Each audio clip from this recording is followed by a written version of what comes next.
Hi everyone, welcome to lesson 12.6. We're going to be talking about quadric surfaces and cylinders today. So I'm going to need you to practice drawing things.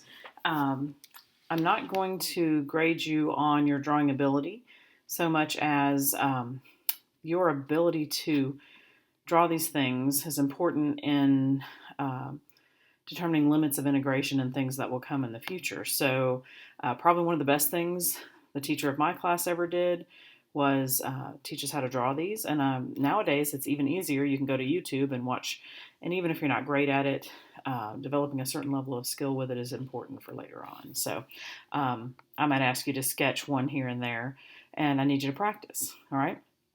So first we're looking at cylinder here. Now, this is not what comes to mind when I say cylinder. You're thinking of possibly a shape like this, like a tin can, where you can't see the back edge there. A circular can with or without a top and a bottom is what most people think of when you say cylinder, but we're talking about cylinders of lots of shapes, okay? So the generating curve in this cylinder is a circle drawn at a perspective so it doesn't look perfectly round. And so we have to focus on the generating curve here. So if we take a curve, all right, so a cylinder is generated by moving, is a surface generated by moving a straight line along a given planar curve. Okay, so we've got this red or pinkish curve here, and we're moving it parallel to the x-axis. And only this one curve is in the xy plane.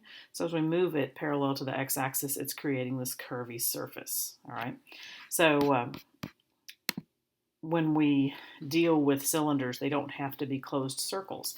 So look at this picture. Here's a parabola. This is the parabola y equals x squared. It's lying in the z equals 0 plane, as they indicated up here, and that's just the pink curve.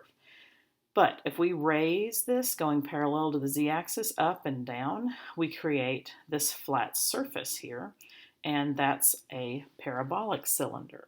So the question is, find an equation for this cylinder made by the lines here, here's one of them, parallel to the z-axis that pass through this parabola. So if I drew a bunch of these lines, you could see how they begin to come together to form a surface, okay? And that's part of what it takes to draw these. This parabolic surface is part of the drawing.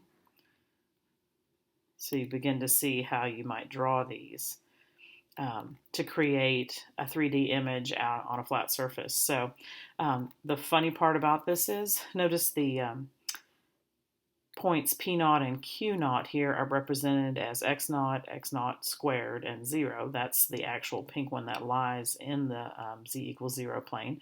If you move up to a higher plane that goes parallel to the z equals 0 plane here, this is the point Q naught. It is x naught squared, and z instead of 0. So all of the points on this line are in this form. So maybe this line would have P1 and Q1, and they would be x1 squared, and z, x1 squared, and 0. So strangely enough, the way that we represent the equation for this, we just say the cylinder y equals x squared, because that's how you get the y coordinate, is taking the x coordinate and squaring it. And z is free to be anything it wants. Notice z is not in this equation. Z is free to be any value at all. So this cylinder is implied to go in the positive z direction and the negative z direction forever. And of course, you can't really draw an arrow on a plane, but it implies that this parabolic shape does continue indefinitely, and we don't typically draw arrows. We just understand that the surface is infinite. And this is all there is to the equation. There's nothing fancy. There's nothing to calculate. There's no need to put this if we call it a cylinder. So if you didn't put the words the cylinder, you would include the z equals 0. Actually, you would not include the z equals 0 because that pins it down to one value. That makes it the pink curve. by leaving this out, we allow z to be whatever we want it to be. So the equation's not any different. We're just happy. So cylinders are our easiest equations. And so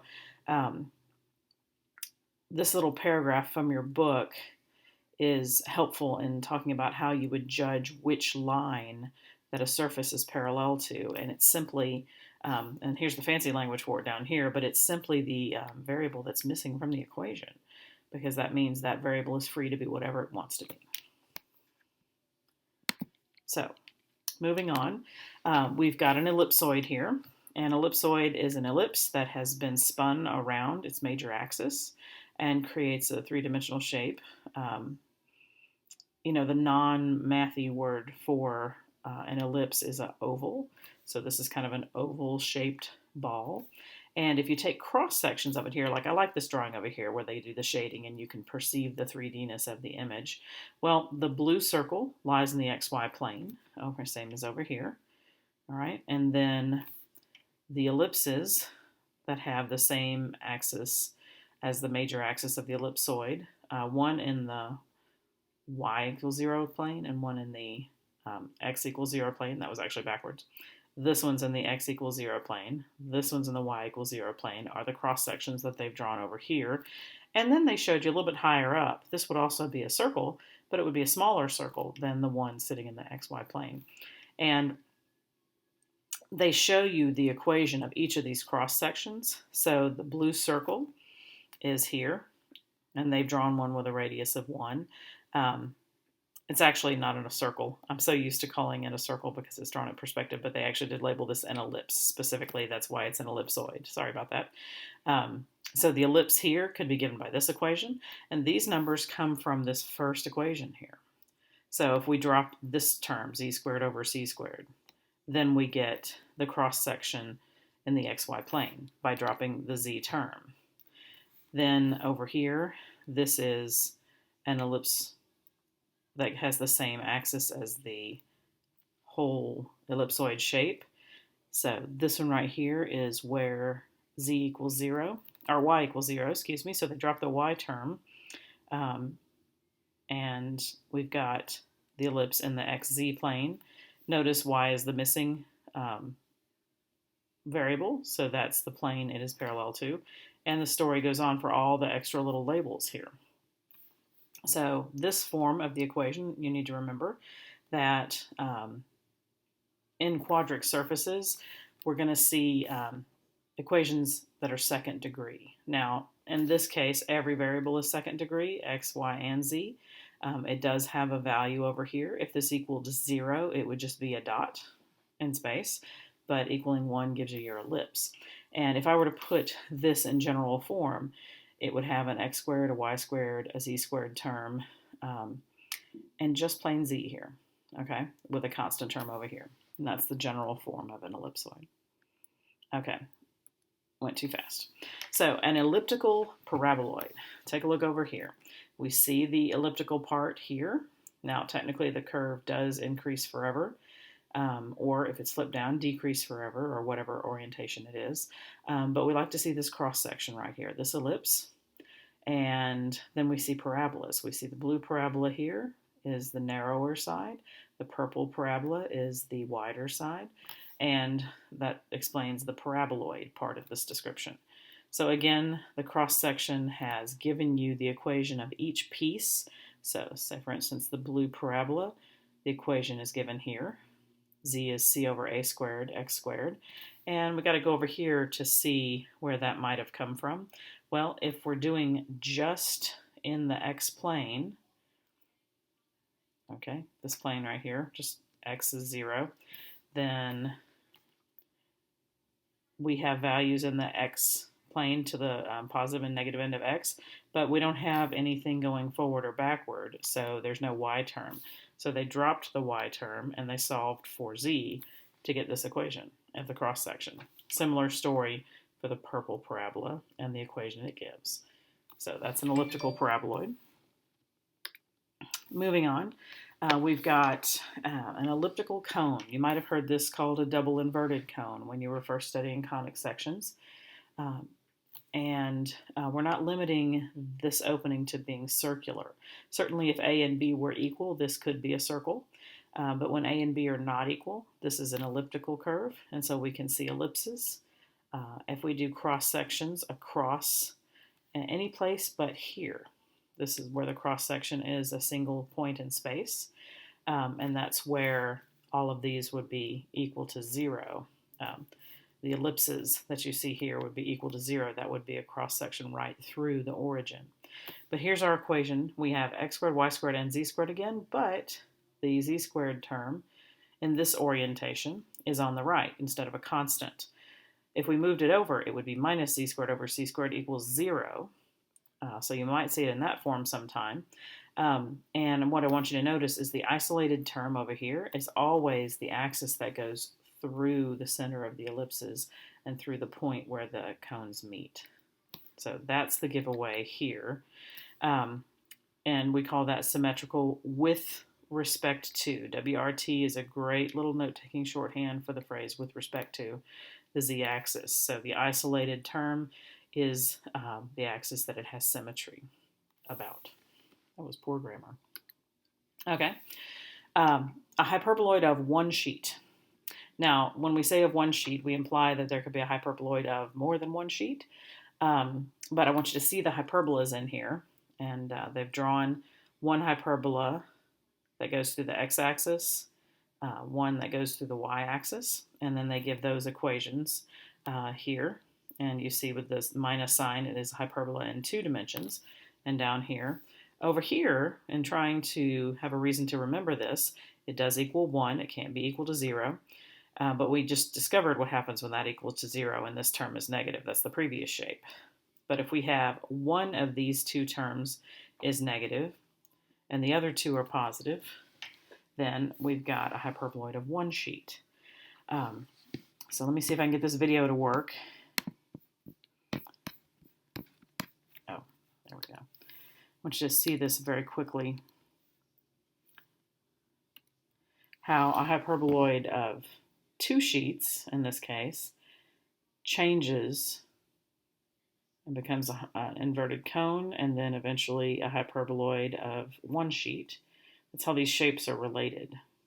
So this doesn't demonstrate to you the equations of them, but you have the various equations. You can see how one turns into the other. So, moving on, we have the hyperboloid of 2 sheets, and it has 2 minus signs. So that's a nice little memory trick. Look at this again. 1 sheet, 1 minus sign. 2 sheets, 2 minus sign. So how do we know which axis it's symmetrical to? Well, that's the positive one here. Okay. So again, we see all the various pieces. The hyperbola here in blue, and that is given over here. And you can see that since this goes through in this the YZ plane, let's see, it's going this way. So it's in the X. It's in the Y and up Z, so it's in the YZ plane. And, oh, that's pointing to the purple one. That's what I was going, why is there a Z in this equation? Here we go, the YZ plane. It's in X equals 0, so there, X is not in here. So you have to pick this apart and look at each of the curves. The ellipses are up here. This is a nice little relationship that you ought to explore and see why that is the case. But this one basically is just the ultimate kind of extreme result of the hyperboloid of 1 sheet with 2 negative terms. So you got to see how it changes from the 1 sheet into the 2 sheets when a term becomes negative. Really, this whole section is just about a lot of memorization, by the way. All right, finally, we've got a hyperbolic paraboloid. That means there's a hyperbola and a parabola in this. And in this drawing, I love how you can see that. Here is a curve here. This is our parabola. All right, our hyperbolas are on the ends here. There's one, and they've actually drawn it in black here. There's our hyperbolas. And here's a hyperbola in yellow. And we've got another parabola that opens downward is green here. So this has got 2 of each, a hyperbola and a parabola. This point right here is very important. It's called the saddle point. And it's the only place here that all the curves have a relationship. It's where the two parabolas intersect. It is an optimization point. And it's not a max, it's not a min, but it is special. So we're going to put saddle points on our list of critical points when it comes time to do max and min problems. So let's take a look at the equation down here. It does have x, y, and z, but like many parabolas, it doesn't have all the terms squared. So what makes z special that it's not squared? Okay, well, this is going upward in z. This part is going downward. And so we have the shape, and the symmetry here is in so many directions it's hard to really talk about. You don't say just it's symmetrical with respect to the z-axis because it's got origin symmetry from a certain perspective, but anything that has paraboloid in the title is not going to have all the terms squared. So we've got y squared is a positive term, x squared is a negative term. What if we switch these two? What do you think would happen to this curve?